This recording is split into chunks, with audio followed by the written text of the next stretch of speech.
Hello guys, welcome back to our YouTube channel. तो आज के इस वीडियो में हम डिस्कस करने वाले हैं आयन एक्सचेंज क्रोमेटोग्राफी। एंड ये क्रोमेटोग्राफी का हमारा नेक्स्ट लेक्चर है एंड ये बहुत ज़्यादा इंपॉर्टेंट है बिकॉज इससे जो है आपको क्वेश्चंस देखने को मिलते हैं बीएचयू के एंट्रेंस एग्जाम में। एंड आप नहीं पढ़े हुए होते हैं इसलिए आपसे जो ये क्वेश्चंस छूट जाते हैं। तो वीडियो में एंड तक बने रहेगा बिकॉज आज की इस वीडियो में हम आयन एक्सचेंज क्रोमेटोग्राफी को बहुत ज़्यादा ट्रिक से समझने की कोशिश करेंगे, जिससे जो है आपके डायरेक्टली क्वेश्चंस बन जाएंगे। एंड किस तरह के क्वेश्चंस आते हैं वो भी आपके यहाँ पे मैं बताने वाला हूँ। तो चलिए आज की वीडियो को हम शुरू करते हैं।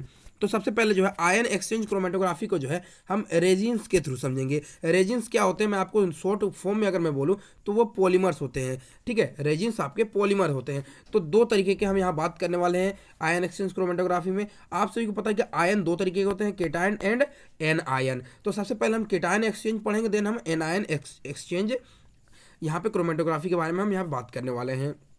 तो सबसे पहले जो है जो केटायन होते हैं वो दो तरीके के होते हैं। कौन कौन से होते हैं? Strongly acidic cation and weak acid cations होते हैं। ओके, एंड जो एनायंस होते हैं उसे हम आगे चल के देखेंगे। तो सबसे पहले हम बात करने वाले हैं strong acidic cation exchange resin क्या होते हैं एंड उनके एग्जांपल्स क्या होते हैं एंड उनके पीएच रेंज क्या होते हैं। तो देखिए, strongly acidic cation exchange resins की अगर हम बात करें तो इसमें जो है हमारा जो पीएच रेंज जो आता है वो 1 to 14 होता है। तो नॉर्मली आपको यहाँ पे पीएच रेंज से क्वेश्चन पूछ सकता है कि स्ट्रॉन्गली एसिडिक केटायंस के पीएच रेंज क्या होते हैं। तो आप डायरेक्टली वहाँ बोलिएगा कि 1 to 14 होते हैं। एंड आपको जो है यहाँ पे दूसरा क्वेश्चन पूछ जाता है एग्जांपल्स, यानी आपको ये पूछ जाएगा कि स्ट्रॉन्गली एसिडिक केटायन एक्सचेंज के पास में कौन सा ग्रुप होता है। इस तरीके से क्वेश्चन पूछ जाते हैं। तो जो strongly acidic cation exchange resins में जो ग्रुप आते हैं वो आपके सल्फोनिक एसिड ग्रुप आता है। कौन सा आता है?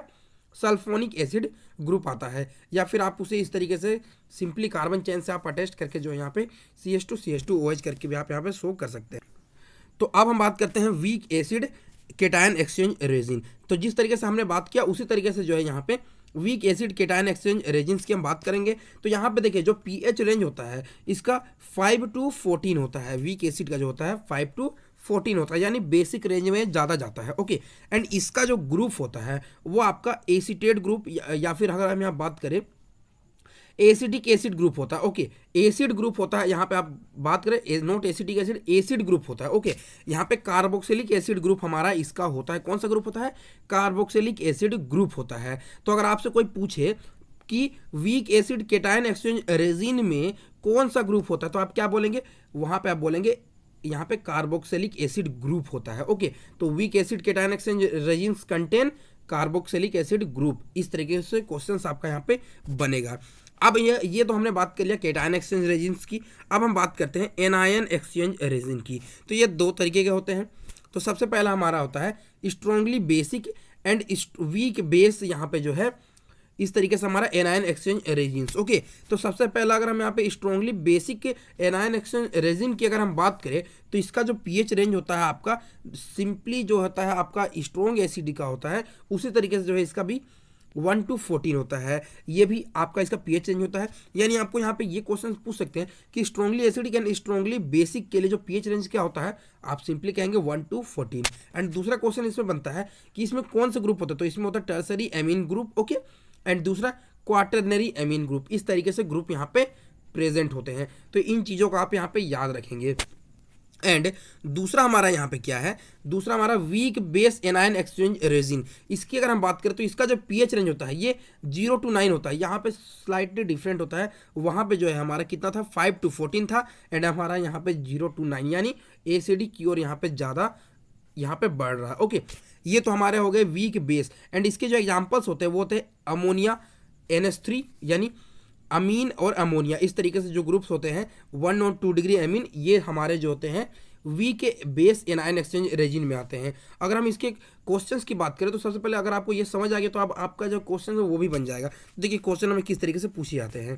तो देखिए क्वेश्चन में पूछा गया है, यहाँ पे बहुत सिंपली पूछा गया है BHU 2017 में, which of the following statements are true. Okay, तो सबसे पहला ऑप्शन दिया हुआ है cation exchange resin having primary amine group. Okay, cation exchange के लिए प्राइमरी एमीन ग्रुप हमें बोला गया है, तो ये तो गलत है बिकॉज केटायंस के लिए हमने जहां भी पढ़ा, ओके, केटायंस के लिए हमने जहां भी पढ़ा वहां पे हमने ये देखा कि केटायंस दो तरीके के हमने देखा, एक strongly acidic and weak acidic. उसमें फर्स्ट में हमने देखा था सल्फोनिक एंड वीक में देखा था हमने हमने देखा था COH ग्रुप यानी कार्बोक्सिलिक एसिड ग्रुप देखा था, तो ये तो हमारा बिल्कुल गलत है। एंड सेकंड क्या है, cation exchange having sulphonic acid group, बिल्कुल करेक्ट है, यानी 2 तो हमारा करेक्ट हो गया।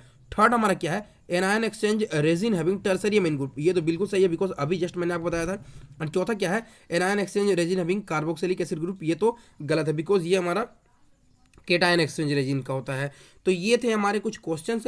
इस तरीके से जो है और भी क्वेश्चंस जो है आप कर सकते हैं। एंड आज के इस वीडियो के लिए बस इतना ही। एंड उम्मीद है आपको ये आयन एक्सचेंज रेजिन जो है इस ट्रिक से जो है समझ आया होगा। तो मिलते हैं इसी तरीके के नेक्स्ट लेक्चर के साथ में, तब तक के लिए।